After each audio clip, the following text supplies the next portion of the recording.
एक प्राचीन वृक्ष के नीचे बैठे थे।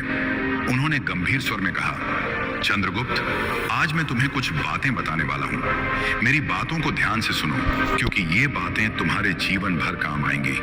क्योंकि आज भी तुम्हें उद्देश्य देने वाला हूं, ये अनमोल है। इन बातों को तुम हमेशा याद रखना, क्योंकि आज जो बताऊंगा वो 7 ऐसी जगहें हैं जहां पर तुझे बुलाने पर भी नहीं जाना चाहिए। अगर कोई बुलाए भी तो विचार किए बिना वहां के बारे में जाने की सोचना भी मत। गलती से भी भूल मत जाना, क्योंकि एक साधारण विचार स्वभाव का व्यक्ति का चरित्र बड़ा ही निर्मम होता है।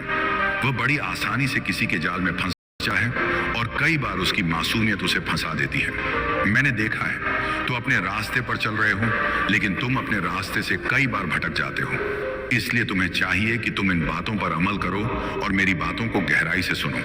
चंद्रगुप्त ने उत्सुकता से कहा, जी गुरुदेव, आप मुझे बताइए। चाणक्य मुस्कुराए और बोले, ठीक है मेरे पुत्र, दिल से बात। मैंने जो तुम्हें 7 बातें दी हैं, उन पर विस्तार से व्याख्या करूंगा। ये बातें न केवल तुम्हारे व्यक्तिगत जीवन के लिए, बल्कि एक राजा के रूप में, एक योद्धा के रूप में और एक मानव के रूप में उपयोगी होंगी। ये शास्त्रों, वेदों और मेरी अपनी नीतियों पर आधारित है। अर्थशास्त्र में मैंने कहा है कि बुद्धिमान व्यक्ति वही है जो खतरे को पहले ही पहचान ले।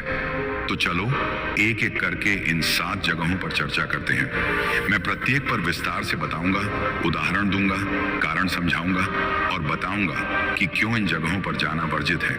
ये ज्ञान तुम्हें अजेय बनाएगा। पहली जगह, जहां पर तुम्हारी माँ बाप की इज्जत नहीं होती। चाणक्य ने गहरी सांस ली और शुरू किया। सबसे पहले चंद्रगुप्त सुनो, जीवन में सबसे बड़ा धन क्या है? इज्जत, सम्मान। वह जगह जहां तुम्हारी इज्जत ना हो, जहां लोग तुम्हें तिरस्कार की दृष्टि से देखें, अपमान करें या तुम्हारी उपस्थिति को हल्का समझें, वहां बिना तैयारी के कदम रखना मृत्यु के समान है। क्यों? क्योंकि इंसान का मन इतना कमजोर होता है कि अपमान उसे तोड़ देता है। एक राजा होकर भी अगर तुम अपमानित हो गए तो तुम्हारा राज्य कैसे चलेगा? अपमान की ऊर्जा इतनी घातक होती है कि वह तुम्हारी आत्मा को खोखला कर देती है, तुम्हारी निर्णय क्षमता को कमजोर कर देती है और तुम्हें कमजोर बना देती है।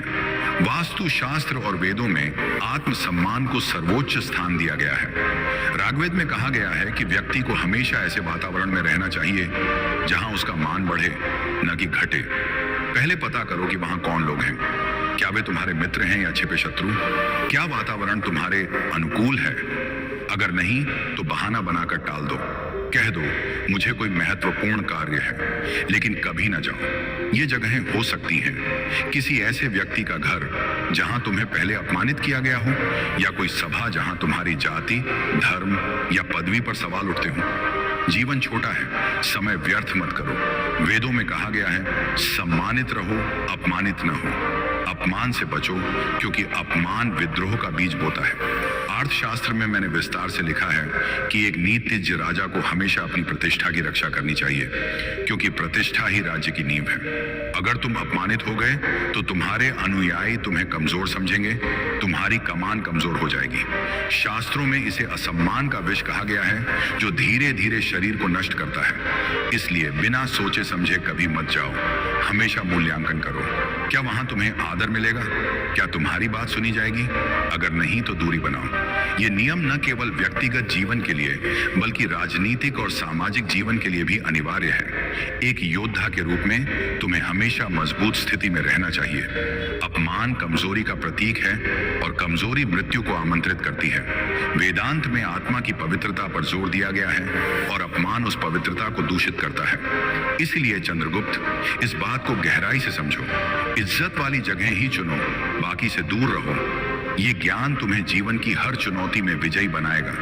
अपमान से बचना ही बुद्धिमत्ता है। हमेशा याद रखो, सम्मान ही तुम्हारी सबसे बड़ी ताकत है। दूसरी जगह, वेश्या का घर।